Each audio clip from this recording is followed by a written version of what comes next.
Hey, 42 here. Keeping yourself alive is hard work. There are bacteria-covered children ready to give you numerous diseases. There's delicious junk food that will swell your heart up and make it stop working. And there are evil monsters hiding under your bed, waiting to eat your face. Sorry kids, but it's true. Most of the time though, we rely on doctors to make sure we don't accidentally trip and fall face first into an early grave. They help us to make the decisions about how best to keep all the nasty stuff at bay. Not that we always take their advice, that is, because, there's stuff like donuts and cheesecake in the world. But there are situations when a doctor can say, actually, you know what, I'm afraid your time is up. When times are tough or everything has just gone wrong, how much say does a doctor have in whether you should continue to live or not? Can a doctor legally kill their patients? In most parts of the modern world, if you rushed into an emergency room with blood spraying all over the place or a limb dangling off, you'd expect the nearest doctor to tell Mrs. Johnson that her bowel movement diary will have to wait till next Monday and run over to help you. But throughout history, especially whilst at war, doctors couldn't possibly attend all the patients that they had, so they would have to choose who to help. For a long time this would have been done at random, doctors picking the people nearest to them or simply the ones who smelt the most pleasant. But as medicine became increasingly more scientific, doctors realised that who they helped and in what order could have a big impact on the long-term survival rates of troops. During the Napoleonic Wars and World War I, French doctors began using a system called triage, where they would arrange the injured into 3 sections. Those likely to live without treatment, those likely to die even with treatment, and those for whom immediate care might make a big difference in their chances. So if you'd been shot in the arm, then you just have to sit and wait. If you'd been shot in the chest, then please just die quietly in the corner. But you with the bleeding kidney, get over here so we can sew you up and shut up all your noisy complaining. This basic model is still what a paramedic might do today if they were dealing with 50 people all on their own. But there is a surprising lack of consensus on what to do in a major emergency, and often even hospitals do not have a concrete policy for triage. In the aftermath of Hurricane Katrina, many hospitals were cut off without power and had to make very difficult choices as the floodwater and temperature rose and their supplies dwindled.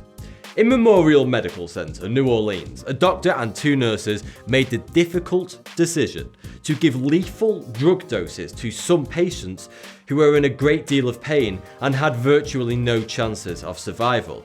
The case against them for second-degree murder was eventually thrown out by the Louisiana courts. So, to answer the question, yes, in this instance at least, a doctor was able to legally kill patients.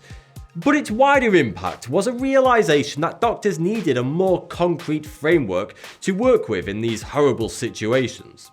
Dr. Dorothy Biddison decided that these life and death questions should have the input of the general public, and led a series of forums to see what everyday people thought.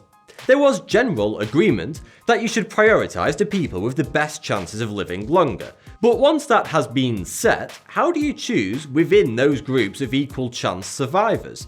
Do you pick parents over single people? What happens to illegal immigrants? Can you discriminate by age? And if they are a believer, does that put them at the bottom of every list? These emergency extremes are fortunately quite rare, and hospitals have often dealt incredibly well with a sudden influx of patients. The general public have reacted amazingly well too. In the aftermath of the Boston Marathon bombings, some competitors who had just run a marathon kept running to the hospital in order to give blood. I bet you feel pretty lazy right now. But these life and death choices come up every day in hospitals, since we now have an amazing ability to keep people alive when their body is really letting the side down. Whatever organ malfunctions, there are machines to do its work, from kidney dialysis to artificial hearts and iron lungs. Even when someone is completely brain dead, meaning they have no electrical activity in their brain, we can keep the body going for about a week. In 2005, the UK introduced the Mental Capacity Act, which laid out guidelines for who gets to make decisions about a patient's future. It states that you have the capacity to make your own medical choices, even if they mean certain death. It backs this up by stating that you can't be deemed incapable of making decisions just because you make an unwise choice. It's like how your friends still listen to you even though you once said The Wolverine was the best film ever made.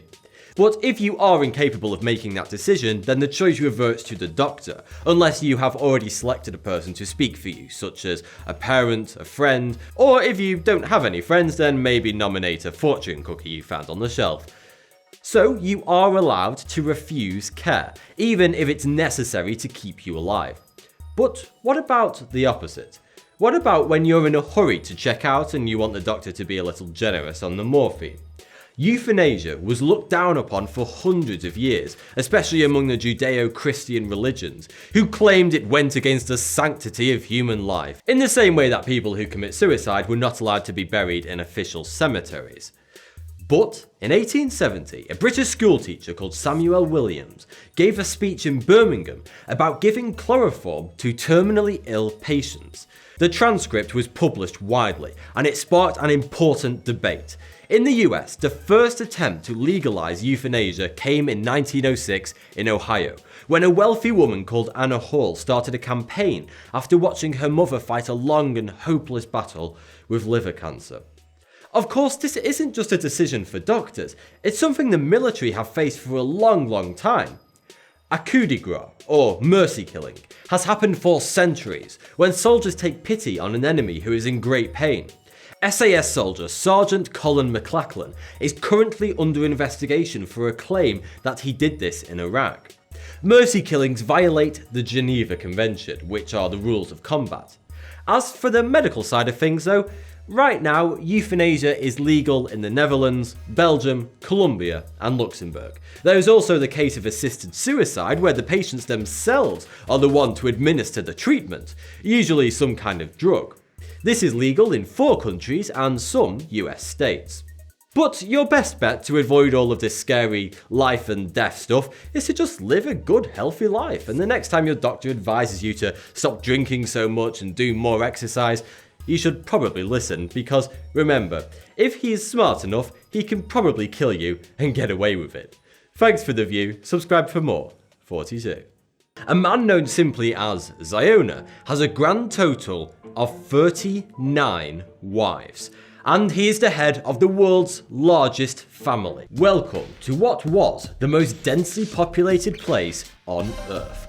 Kowloon Walled City was home to over 33,000 people